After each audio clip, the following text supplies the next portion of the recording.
सर्व विद्यार्थी मित्रांनो नमस्कार. मी पृथ्वीराज राठोड स्वागत करतो तुमच्या श्री सेवा अकॅडमी या ऑनलाईन यूट्यूब चॅनलवरती. विद्यार्थी मित्रांनो, होऊ घातलेल्या पोलीस भरतीसाठी सगळ्यात महत्त्वाचं मराठी व्याकरणामध्ये जर काही असेल तर ते आहे प्रश्नपत्रिका विश्लेषण करणे. आणि आपण हा विषय मुळात सोपा आहे असा गृहीत धरतो, त्याच्यामुळे जे आपले हाताचे मार्क असतात ते कुठेतरी चालले जातात. कारण मराठीमध्ये मार्क का आले पाहिजेत? कारण ही आपली मातृभाषा आहे आणि मातृभाषामध्ये आपण पारंगत असणे ही पूर्वाट आहे आणि हे आपल्याला आलंच पाहिजे विद्यार्थी मित्रांनो. आणि जे आता समोर आपली पोलीस भरती होऊ घातलेली आहे त्याच्यासाठी आपण दररोज या यूट्यूब चॅनलवरती तुम्हाला आपण प्रश्नपत्रिका विश्लेषण या ठिकाणी घेणार आहे, जे पोलीस भरती सगळ्या जिल्ह्यांच्या झालेल्या आहे. उदाहरणार्थ आज आपण घेणार आहे यवतमाळ जिल्हा चालक भरती, जी झालेली आहे 26 मार्च 2023 या रोजी हा पेपर झाला होता. आणि या पेपरमध्ये अपेक्षित मराठी व्याकरण काय होता आणि पुढे तुम्हाला कशा प्रकारे हा मराठी व्याकरण विचारला जाऊ शकतो, तो पण एक अंदाज किंवा प्रश्न कसे सोडवले पाहिजेत, कसे टॅकल केले पाहिजेत, या सगळ्या गोष्टी आपण या युट्यूब चॅनलवरती विद्यार्थी मित्रांनो बघणार आहे. आपण आज यवतमाळ जिल्हा चालक भरतीचा पेपर इथून पुढे बघणार आहोत. बघत असताना सर्वांना माझी एक विनंती आहे की आपण एक पेन घेऊन बसावं. एक पेन आणि एक पेज घ्या आणि त्याच्यामध्ये जर तुमच्याकडे अवेलेबल असेल तर झालेली प्रश्नपत्रिका समोर ठेवा आणि जसं आपण एक्सप्लेन करतोय तशा प्रकारे प्रश्न सोडून बघा, जेणेकरून तुम्हाला होईल काय की पुढच्या परीक्षेसाठी एक अप्रोच मिळेल. विद्यार्थी मित्रांनो, आता ऍज अ मराठीचा शिक्षक म्हणून मी तुम्हाला सांगू इच्छितो की मराठीचे प्रश्न हे रिपीट होण्याचे प्रमाण जास्त असतात, त्याच्यामुळे आपण PYQ याच्यावर जास्त काम केलं पाहिजे आणि त्याच्यासाठी मी ते तुमच्याकडून दररोज करून घेणार आहे. जरी तुम्ही आपले व्हिडिओ जरी बघितले विद्यार्थी मित्रांनो तरी तुम्हाला आउट ऑफ मार्क येईल याची मी तुम्हाला या ठिकाणी शाश्वती देतो. चला तर आपण सुरू करूया. आपला पहिला पेपर आहे यवतमाळ जिल्हा चालक पोलीसला आणि याच्यामध्ये विद्यार्थी मित्रांनो पहिला प्रश्न शब्दांच्या जातीवर विचारला होता. आणि प्रश्न सोडवताना आपला नेमका अप्रोच काय असला पाहिजे बघा. इथं दिलेला आहे विद्यार्थी मित्रांनो अ ब ब आणि इथे उद्गारार्थी चिन्ह वापरलेलं आहे आणि पुढे आपल्याला विचारलेला आहे हा शब्द खालीलपैकी कोणत्या प्रकाराचा आहे. आणि या ठिकाणी आपल्याला काय करायचं आहे, प्रश्नपत्रिका सोडवत असताना सर्वप्रथम आपल्याला विचारलंय काय त्याला आपल्याला गोल करून घ्यायचं आहे विद्यार्थी मित्रांनो. कारण आपला जो माइंड असतो त्याच्यामध्ये आपण जसं कॅम्प्युटरमध्ये फाईल सेव्ह करतो तसं फाईलमध्ये जर आपण उघडलं की त्याच्या रिलेटेड आपल्याला सगळं त्या ठिकाणी भेटतं. तसं आपण अभ्यास करत असतो पण त्याचं अप्लाय कसं होतं तर आपण ज्यावेळेस प्रश्न सोडवतो आणि याला आपण गोल करतो त्यावेळेस आपल्याला अख्खा, आता समजा मी याला गोल केलं तर माझ्या समोर शब्दांच्या जाती सगळी त्याची फाईल ओपन झालेली आहे आणि आता मला त्याच्यातून बघायचं आहे काय घ्यायचं. आता या ठिकाणी आपण सगळे जाणकार आहात, आपण जाणता विद्यार्थी मित्रांनो, इथे जर उद्गारार्थी चिन्ह असेल तर हा उभयान्वयी अव्यय होऊ शकत नाही. कारण उभय या शब्दाचा अर्थ काय होतो, उभय म्हणजे दोन आणि अन्वय म्हणजे जोडणे. दोन शब्द किंवा दोन वाक्य जोडणाऱ्या अविकारी शब्दास उभयान्वयी अव्यय असं म्हटलं जातं. तर उभयान्वयी अव्यय उत्तर येऊ शकत नाही. क्रियापद हा वाक्यामध्ये सर्वात शेवटी असून वाक्याचा अर्थ पूर्ण करतो, याला आपण क्रियापद म्हणतो. तर क्रियापद हे वाक्याचा काही अर्थ पूर्ण करू शकत नाही, त्याच्यामुळे क्रियापद विद्यार्थी मित्रांनो होऊ शकत नाही. दुसरा आहे विशेषण. विशेषण या शब्दाचा अर्थ असा होतो किंवा विशेषण ही शब्दजात याच्यासाठी मराठीमध्ये आलेली आहे की आपल्याला एखाद्याबद्दल खूप एक्स्ट्रा माहिती द्यायची आहे किंवा माहिती स्पेसिफिक करायची आहे, त्याच्यासाठी विशेषण ही शब्द जात आहे. या ठिकाणी काही माहिती वगैरे दिलेली नाही विद्यार्थी मित्रांनो. जर मला हे तीन शब्दयोगी अव्यय, तीन जर मला शब्दांच्या जाती माहित असली तर मला आपोआप हे तिन्ही आपण कापू शकतो आणि माझा उत्तर 100% काय राहील तर तो केवळ प्रयोगी अव्यय राहील. विद्यार्थी, केवळ प्रयोगी अव्यय म्हणजे काय होते? उदाहरणार्थ एखादा जर समजा आपण प्रतिक्रिया ज्यावेळेस देत असतो, प्रतिक्रिया देणे म्हणजे काय, आपल्या समोर आपण जात आहे आणि अचानक साप आला तर आपण त्या ठिकाणी विचार करत नाही की आता मी काय नेमकं हसायचं की रडायचं. एक उद्गार आपल्या मनातून येतो, त्या उद्गाराला काय म्हणतात तर केवळ प्रयोगी अव्यय या ठिकाणी म्हटलं जातं. आणि या प्रश्नाचं उत्तर दिलं होतं विद्यार्थी मित्रांनो केवळ प्रयोगी अव्यय. आता याचं उत्तर जाणून आपल्याला महत्वाचं नाही, ते तुमच्या पुस्तकात पण दिलं याचं उत्तर काय, पण महत्वाचं आहे की उभयान्वयी अव्यय म्हणजे काय होतो याची पण फोल्डर क्लिक झाला पाहिजे.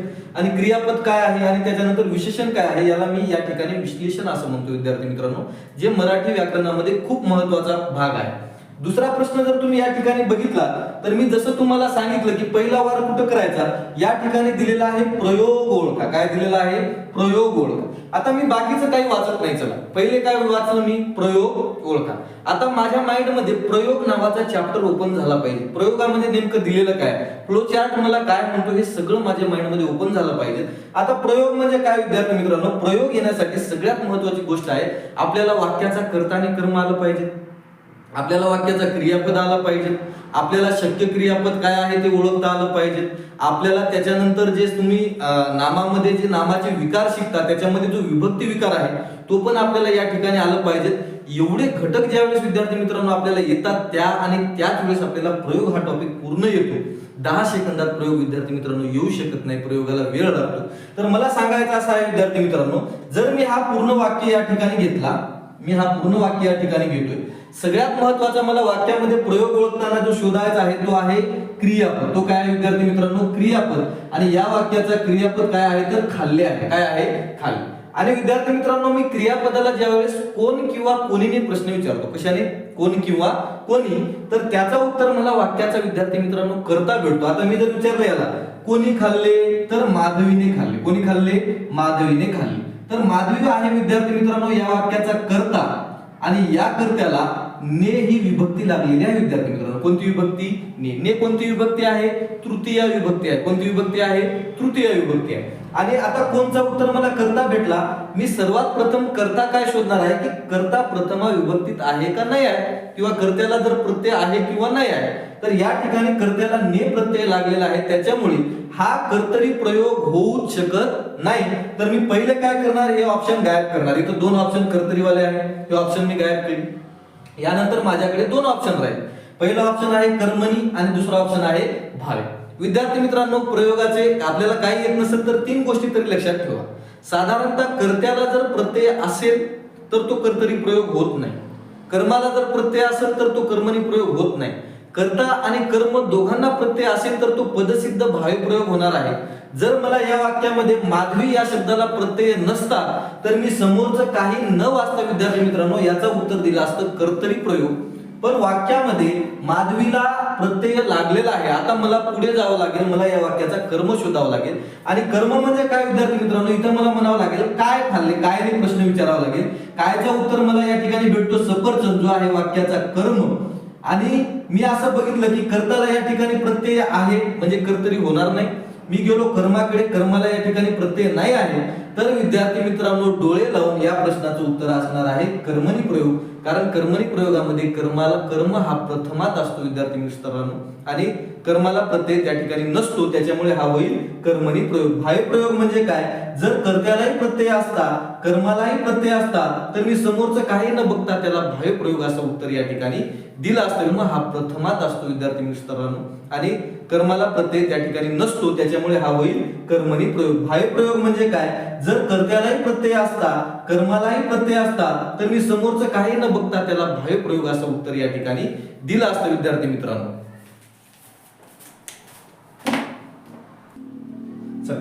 यात प्रश्नपत्रिकेमधला आपण प्रश्न क्रमांक 3 या ठिकाणी बघणार आहे. तिसरा प्रश्न असा होता विद्यार्थी मित्रांनो, हा विराम चिन्हा बाबतीत प्रश्न होता. हा चिन्ह कशा बाबतीत होता?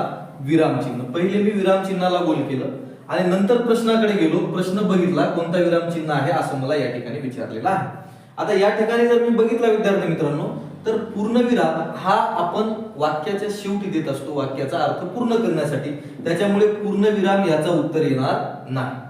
आपण जर विचार केला विद्यार्थी मित्रांनो स्वल्पविराम, तर स्वल्पविरामचा वापर आपण हाक मारण्यासाठी करतो. कशासाठी करतो? हाक मारण्यासाठी करतो. एखाद्याला आपल्याला हाक जर मारायची असेल, समजा मी जर म्हणलं तुम्हाला मुलांनो, हे काय केले मी तुम्हाला हाक मारली, तर हाक मारल्याच्या नंतर त्याच्या समोर कोणता विराम येतो तर तो येतो स्वल्पविराम, त्याच्यामुळे हा पण पर्याय येणार नाही. त्याच्यानंतर उद्गारवाचक वाक्य आपण याच्या अगोदरच्या प्रश्नामध्ये बघितला होता, कारण त्याचा जर आपण एक्सप्लेन चांगला ते जर प्रश्न आपल्याला जमला असता तर आपण ऑप्शन आपोआपच या ठिकाणी कापू शकत होतो. कारण उद्गारवाचक चिन्ह कसा असतो तर तो या ठिकाणी असा असतो उद्गारवाचक चिन्ह.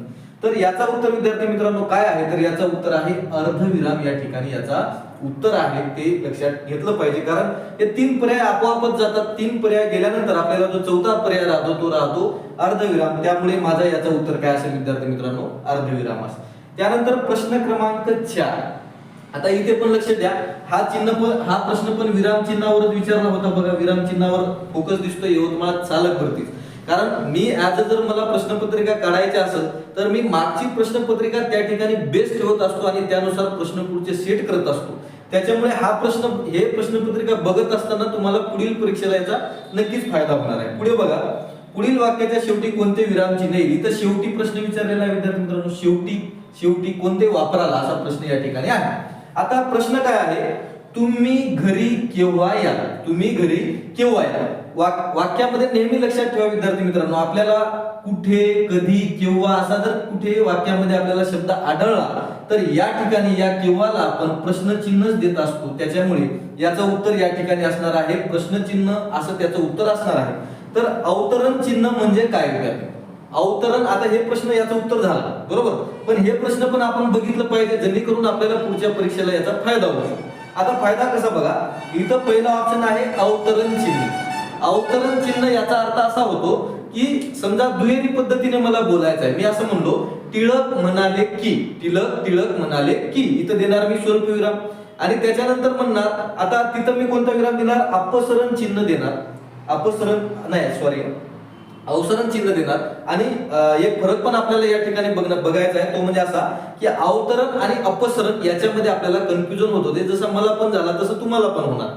आता अवतरण चिन्ह म्हणजे काय, मी जर म्हणलं तुम्हाला टिळक म्हणाले की, इथं दिला मी स्वल्पविराम, त्याच्यानंतर अवतरण चिन्ह म्हणजे दुहेरी अवतरण चिन्ह मी त्या ठिकाणी देतो, स्वराज्य हा माझा जन्मसिद्ध अधिकार आहे, आणि त्या ठिकाणी मी पुन्हा अवतरण चिन्ह देऊन तिथं फुल स्टॉप देत असतो, आणि त्यालाच काय म्हणतात विद्यार्थी मित्रांनो, अवतरण चिन्ह म्हणतात. अवतरण चिन्ह याचा अर्थ होतो दुहेरी पद्धतीने बोलणे. आणि इथं मी या ठिकाणी तुम्हाला सांगू इच्छितो की अपसरण, बघा अपसरण तुम्ही पण नमूद करून घ्या. अपसरण चिन्ह याचा अर्थ असा होतो की बोलताना जर वाक्य मध्येच तुटला, मी बोलतोय, मी असं म्हणलं की मी शाळेत गेलो पण, आता पुढचं काही सांगितलेलं आहे का, नाही सांगितलं आहे, की वाक्य मध्ये तुटलेलं आहे आणि त्याची माहिती मी पुढे देत असतो, तर त्याला काय म्हणतात, तर अपसरण चिन्ह म्हणतात. म्हणजे याचा अर्थ काय की बोलताना मध्येच जर वाक्य तुटला तर त्याला काय म्हणतात, अपसरण चिन्ह असे म्हणतात. आणि अपसरण चिन्ह कसा असतो विद्यार्थी मित्रांनो, तर अशी रेष या ठिकाणी असते, याला म्हणतात अपसरण चिन्ह. अवतरण चिन्ह असा असतो बरोबर, आणि अपसरण चिन्ह असा असतो, हे फरक पण या ठिकाणी लक्षात घ्या. त्यानंतर स्वल्पविराम आपण वरच्याच प्रश्नात बघितलेला आहे. स्वल्पविराम याचा अर्थ होतो हाक मारणे, हाक मारणे. यालाच आपल्याला मराठी अर्थ येत नसतो, पण याचं इंग्रजी आपल्याला मात्र परफेक्ट माहित आहे की याचा अर्थ काय होतो. काय म्हणतो आपण याला, क्वामा म्हणतो. काय म्हणतो, क्वामा. या क्वामालाच काय म्हणतो आपण, स्वल्पविराम असं म्हणतो. तर या आणि उद्गारवाचक चिन्ह तर आपण वर पण बघितलं आहे. उद्गारवाचक चिन्ह म्हणजे काय, उद्गार भावना व्यक्त करणे म्हणजे काय, असा तो चिन्ह असतो विद्यार्थी मित्रांनो. या प्रश्नाचं उत्तर आहे प्रश्न चिन्ह. पुढचा प्रश्न विद्यार्थी मित्रांनो, याच्यामध्ये 5 नंबरचा जो प्रश्न होता तो होता शुद्ध शब्द ओळखा. आणि हल्ली जर तुम्ही IBPS TCS पॅटर्नचे जर पेपर बघितले तर याच्यावर फारसा जोर दिलेला दिसतो. आणि मी तुम्हाला विद्यार्थी मित्रांनो याच्यातली रियालिटी सांगतोय की हे याचे नियम खूप आहेत. जर तुम्ही नियम करायला घेतलात तर ते नियम लई होईल. ते नियम करण्यापेक्षा जे पहिले झालेले आहेत तेवढं पाठ करा, विश्वास ठेवून जा, त्याच्या बाहेर काही प्रश्न येत नाही. आपला एक चॅनल आहे व्हॉट्सअपचा, त्याचा नंबर तुम्हाला आता दिसेलच वरती स्क्रीनवर, त्याच्यावर जॉईन व्हा. मी याचे बरेच त्याच्यामध्ये चार्ट वगैरे टाकत असतो, तेवढे जरी केले तरी मोर दॅन इनफ आहे. आणि हे पाठांतरच लागतं विद्यार्थी मित्रांनो. याच्यात काही इलिमिनेट वापरता येते आपल्याला, पण तेवढ्या प्रमाणात ते सगळीचकडे होईल असं सांगता येत नाही. त्याच्यामुळे तुम्ही हे पाठच केला पाहिजे असं माझं स्पष्ट मत आहे विद्यार्थी मित्रांनो. इथे जर आपण बघितला शुद्ध शब्द कोणता, आता याच्यामध्ये शुद्ध शब्दाचा जर आपण विचार केला याच्यामध्ये विद्यार्थी मित्रांनो, तर या ठिकाणी हा दीर्घ येऊ शकत नाही, हा पण इथं दीर्घ येऊ शकत नाही बरोबर, आणि इथं ऱ्हस्व येऊ शकत नाही. तर याच्यामध्ये बरोबर कोणता असेल तर बरोबर आहे विद्यार्थी मित्रांनो हा. आणि हा काय आहे, पारितोषिक. एक गोष्ट नेहमी लक्षात ठेवा, हा प्रश्न काही याच पोलीस भरतीला आलेला नाही, याच्या पूर्वी पण आलेला आहे. जर तुम्ही त्या प्रश्नपत्रिका बघितल्या असत्या तर हा शब्द तुम्हाला सुटला असता विद्यार्थी मित्रांनो. त्याच्यामुळे याच्या नियमापेक्षा, तुम्हाला अजून सांगतोय, नियमापेक्षा याच्यावर पाठांतरावर तुम्ही जास्त जोर द्या. आणि हे तुम्हाला नेहमी हेच प्रश्न विचारतात, हेच येतात वारंवार, त्याच्यामुळे काही विशेष करायची गरज या ठिकाणी नाही. दुसरा प्रश्न 6 नंबरचा पण हाच होता, शुद्ध लेखनाच्या नियमाप्रमाणे योग्य शब्द कोणता ते आपल्याला ओळखायचं होतं विद्यार्थी मित्रांनो. एक गोष्ट नेहमी लक्षात ठेवा, या ठिकाणी शेवटचा अक्षर बरोबर, शेवटचा अक्षर कधी इथं पण चुकलेला आहे. हा या ठिकाणी तुम्हाला असा ती असायला पाहिजे होता, हा ती आहे तिथं पेपरमध्ये, हा ती आहे बरोबर. आता इथं जर तुम्ही विचार केला तर शेवटी तुम्हाला ऱ्हस्व वेलांटी येऊ शकत नाही, त्याच्यामुळे हा ऑप्शन गेला. इथं पण शेवटी ऱ्हस्व होता, त्याच्यामुळे हा पण ऑप्शन गेला. आता विद्यार्थी मित्रांनो दुसरा शब्द हा दीर्घ लिहिला जात नाही, इथं ऱ्हस्व असला पाहिजे, त्याच्यामुळे हा पण ऑप्शन गेला. त्याच्यामुळे माहिती शब्द कोणता बरोबर आहे तर हा बरोबर आहे. हिला ही रस्व विलांटी पाहिजे आणि तिला ही दीर्घ विलांटी पाहिजे. अजून सांगतो विद्यार्थी मित्रांनो, नियमच्या भानगडीत पडू नका. हे काही शब्द असे आहेत ते पाठ करा. आपल्या ग्रुपला मी चार्ट ऑलरेडी दिलेला आहे, तेवढा चार्ट करा, त्याच्या बाहेर काही येणार नाही विद्यार्थी. याच्यामधला 7वा प्रश्न जर आपण या ठिकाणी बघितला विद्यार्थी मित्रांनो, तो आहे आता याच्या आवाजावर प्रश्न विचारलेला आहे. पुढे जरी दिलं नाही आवाजावर सांगावा, पण आपल्याला बघता बघता लक्षात आलं पाहिजे, नाहीतर त्या पेपर मध्ये लिहून येसाल इथं विचारा की बा याच्यामधला कोणता आहे. बरोबर, एवढा सोपा प्रश्न विचारला विद्यार्थी मित्रांनो. बघ आता मोराचा आवाज कसा आहे असा त्याने विचारलेला. आता तुम्ही मोर बघितला असेल तर ठीक आहे, नाही बघितलं तर अवघड होईल. कसं अवघड होईल? रेखनेचा जर तुम्ही विचार केला, रेखने कोण करते रे? म्हैस करते. कोण करते? म्हैस. बरोबर. अजून रेखते कोण? उंट पण रेखते. उंट पण रेखते. कोण कोण रेखते? म्हैस आणि उंट. आता पुढच्या परीक्षेला हा प्रश्न येऊ शकतो का? रेखते कोण कोण? म्हैस आणि उंट, हे दोन रेखतात. आता याच्यापेक्षा सोपं आयुष्यात काही नाही आहे. काव काव कोण करतो? तर आपला कावळा करतो. कावळा जो काळा असतो, तुम्हाला माहित असेल कदाचित. बरं, काव काव कोण करतो? कावळा. याच्या सोपं काही आहे का? काही नाही. त्यानंतर कू कू कोयल्या कुई कू गाते, हे आपण बघितलेलं आहे. त्याच्यामुळे आपण पर्याय येणार नाही, कारण याचं उत्तर आहे कोकिळा. हे कू कू कोण करते? तर कोकिळा करते. केकाराव कोण करते? तर याचा केकाराव करणारा कोण असतो? तर तो असतो विद्यार्थी मित्रांनो मोर. पुढे पण परीक्षेमध्ये हा प्रश्न विचारला जाणार आहे. त्याच्यामुळे हे सगळं तुम्ही व्यवस्थित त्या ठिकाणी लिहून घ्या. पुस्तकात आहे पण चांगलं, अजून चांगलं लिहून घ्या त्या ठिकाणी. बघ, त्यानंतर आता बघा पतीचा भाऊ. पतीचा भाऊ कोण असतो असा प्रश्न विचारले. याचं उत्तर ज्याने नवरदेव केला त्याला बँड लावून हाणलं पाहिजे. काय नवरदेव कसं होईल? पतीचा भाऊ म्हणजे नवरदेव, असं कसं होऊ शकते? बरोबर. आता पतीचा भाऊ मेवना होईल का? कसं होणार आहे? मेवना होणार नाही. साडू म्हणजे काय? साडू. साडू पण होणार नाही. साडू म्हणजे कोण असतो रे? साडू म्हणजे कोण? साडू म्हणजे कोण याचं उत्तर तुम्ही कमेंट मध्ये कमेंट करा. साडू म्हणजे कोण असतो? सोडा.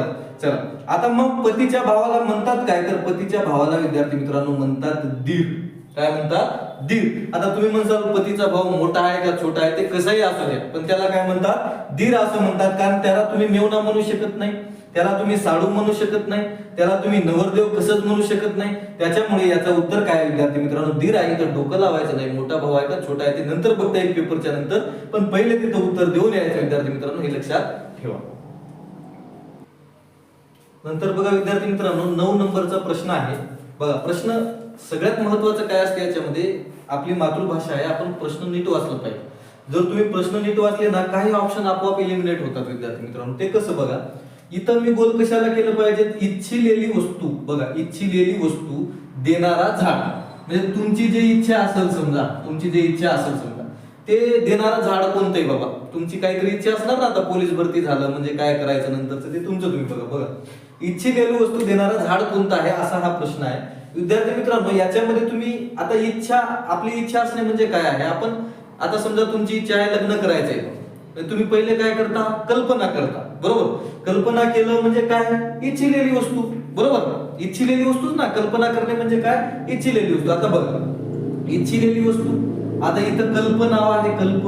त्याच्यामुळे हे याच्याशी साम्य असलेलं नाव आहे, ते असू द्या. ते आलं नाही समजा तुम्हाला. आता याचं उत्तर कल्पवृक्ष आहे, पण ते आलं नाही समजा, असं गृहीत धरू. आता कामधुने याचा, कामधेनू याचा अर्थ असा होतो विद्यार्थी मित्रांनो, याचा अर्थ होतो दिव्य गाय. काय होतो? दिव्य गाय. किंवा यालाच गोवंशाची माता देखील म्हणतात. काय म्हणतात? गोवंशाची माता. लई महत्वाचा आहे विद्यार्थी मित्रांनो, नोट डाऊन करून ठेवा. कामधेनू याचा अर्थ काय होते? एकतर दिव्य गाय किंवा यालाच काय म्हणतात? गोवंशाची माता असं या ठिकाणी कामधेनू या शब्दाला म्हणतात.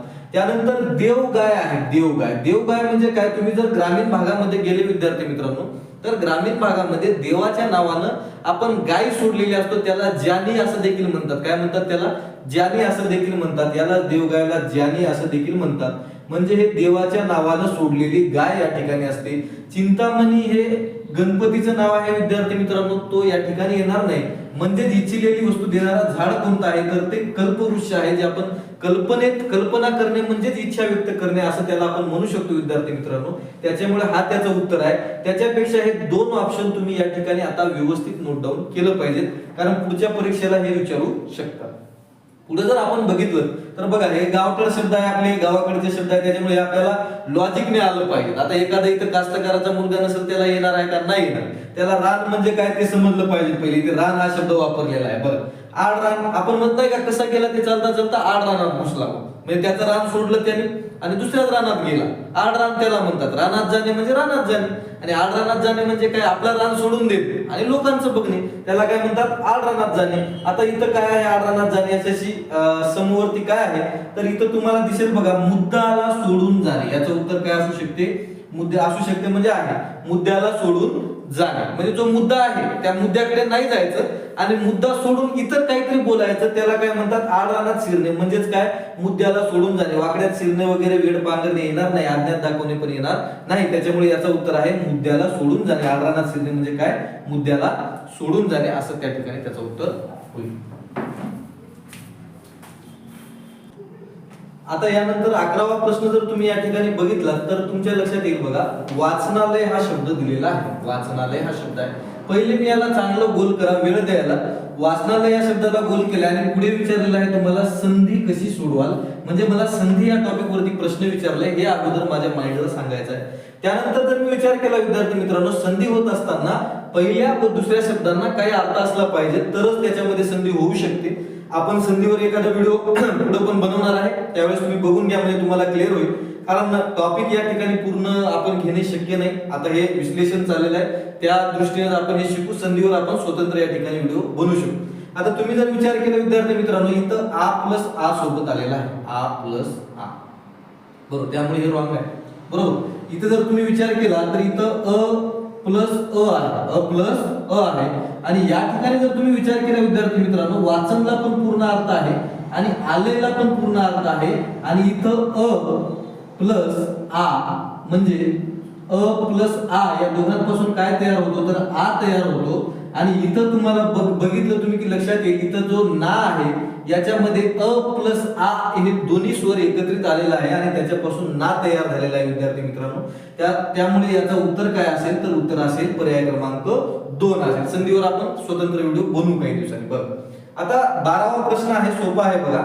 आमची तारा आता कॉलेजात जाते. आता आमची तारा कॉलेजात जर जात असेल तर हे व्यक्तीबद्दल बोललेलं आहे विद्यार्थी मित्रांनो, हे लक्षात घ्या. कारण जर तुम्ही विचार केला, जर तुम्ही फक्त तारा घेतला, फक्त काय घेतला?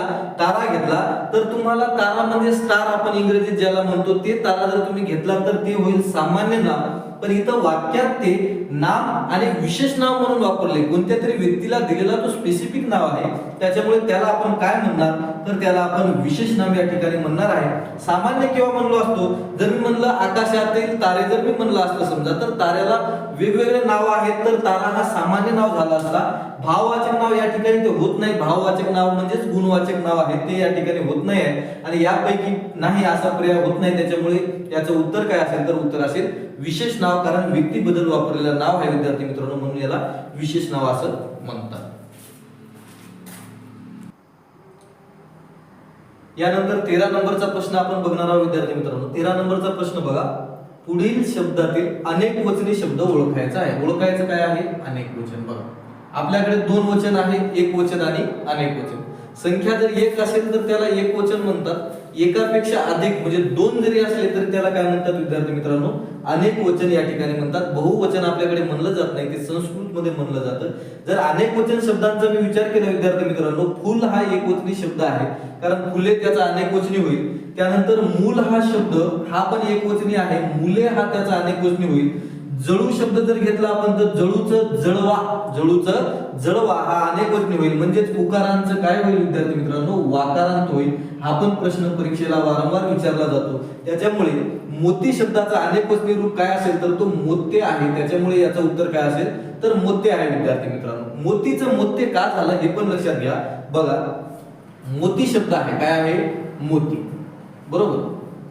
आता याच्यामध्ये जी ती आहे याच्यामध्ये शेवटी ई मिसळलेली आहे. काय मिसळलेली आहे? ई मिसळलेली आहे, बरोबर. आणि ईच्या जागी या ठिकाणी अनेक वचन करताना काय वापरलाय? तर य वापरलाय. काय वापरलेला आहे? य वापरलाय. विद्यार्थी मित्रांनो, ई, वू, रू आणि लृ यांच्या ऐवजी ज्या वेळेस य, र, ल, व असं वापरलं जाते, म्हणजेच काय, स्वरांच्या जागी अर्धस्वर वापरले जातात त्यावेळेस त्याला विद्यार्थी मित्रांनो यनादेश असं म्हणतात. तर या ठिकाणी काय झालेलं आहे, तर यनादेश झालेला आहे आणि याचं उत्तर काय असेल तर मोते या ठिकाणी याचं उत्तर असणार आहे. पुढे आपल्याला दिलेलं आहे विद्यार्थी मित्रांनो बघा, झाडे, याला बोल करा पहिले. झाडे शब्दाचे मूळ रूप लक्षात घेतल्यास त्यांचे लिंग कोणते? बाळासाहेब शिंदे सरांच्या पुस्तकातून ऍडिटिव्ह प्रश्न उचललेला आहे विद्यार्थी मित्रांनो. झाडे जर शब्द आपण याचा आपल्याला काय करायचं आहे, पहिले मूळ शब्द याचा घ्यायचा आहे. झाडे शब्दाचा मूळ काय आहे, तर झाड आहे. काय आहे विद्यार्थी मित्रांनो, झाड आहे. आणि झाड काय आहे, तर झाड या ठिकाणी नपुसलिंगी आहे विद्यार्थी मित्रांनो. काय आहे, नपुसलिंगी. अजून पुस्तक पण नपुसलिंगी बरेच नाव आपल्याला म्हणता येईल विद्यार्थी मित्रांनो. स्त्रीलिंगी ते होणार नाही, पुल्लिंगी होणार नाही. उभयलिंगी म्हणजे काय, ते दोन्ही लिंगात असतं त्याला म्हणतात विद्यार्थी मित्रांनो उभयलिंगी असं म्हणतात.